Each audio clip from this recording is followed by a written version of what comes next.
Их чинь өөрөө угаасаа нөө шүүхэн шийдвэр жоохон өртөө л дээ. Тэгээд тэрийгээд аминдаа дарчих санаатай эргэн буцаан төлөлтгүй зээл гэдэг тэгэхээр наадах руу чинь их чинь нэстэ орцсон юм аа. Фэйсбүүкээс солсон. Зээлдүүлэгч Карлос гэдэг. Буцаан эргэн төлөлтгүй зээл гэсэн. Хэдэн төгрөг одоо эдэн төгрөг хийгээ ойролцоогоор би 10 гаруй сая төгрөг гэсэн. Урьдчилгаа мөн гэсэн.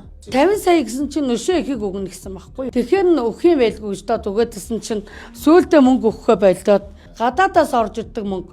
Тэгээ гадаадаас орж ирдэг мөнгө болохоор олон улсын карт нээлэг, хас банкны данс нээлэг гэсэн байхгүй.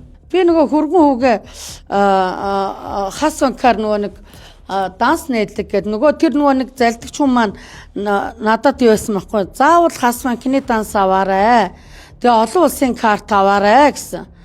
Тэгээд хас банкны дансыг нээлгээд тэгээд хас банкны данс нээлгсэн өдөр 69 сая төгрөг манай хүүгийн дансаар орж гисэн байна. Ганцхан өдрийн дотор. Тэгээ надаас болохоор баахан мөнгө авсан.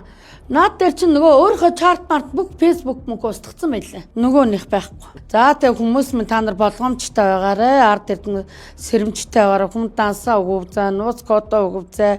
Ер нь жоохон болгоомжтой байгаарэ. Засагчдгүүдэд өөрийнх нь дүрийг сайн нууж, дээр нь энэ хохирогч иргэдийг өөрийн аясаар, өөрийн хүснээр хөдөлгөж, тухайн дансны мэдээлэл, нэвтрэх нэр, нууц үгийг авч ашиглаж байна. Мөн дээр нь танд худал яриад мөнгө хөрөнгөийг чинь заллаад авч байгаа асуудал байна. Тэгэхээр иргэд та бүхэнд юу гэж хэлэхэд байна вэ гэхээр аливаа нэг өөрийн хэрэгэлдэг арилжааны банкнд дах дансаа энэ заллагч этгээдүүд болоод бусад энэ хууль зөрчих үйлдэл хийж байгаа иргэдэд битгий ашиглуулаарай. Мөн өөрийнхөө мэдээлэл нууцлал аюулгүй байдлыг мөн сайн хамгаалаарай гэж та бүхэн анхааруулж байна. Сүүлд нь нэг зүйлийг та бүхэнд онцлоод хэлэхэд одоо ашиг олох зорилгоор дансаа бусдад ашиглуулсан бол хуулийн дагуу хариуцлага хүлээдэг болсон байгаа гэдгийг та бүхэн маань маш сайн ойлгож аваарай.